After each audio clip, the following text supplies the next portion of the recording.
Phongdana thamni aigi aroiba wasak shatlaroi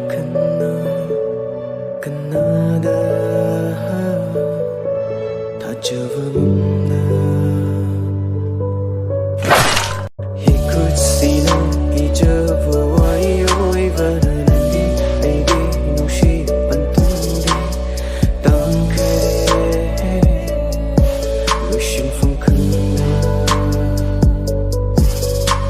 Thukairo tumoi se machitana laksillo evo achapmai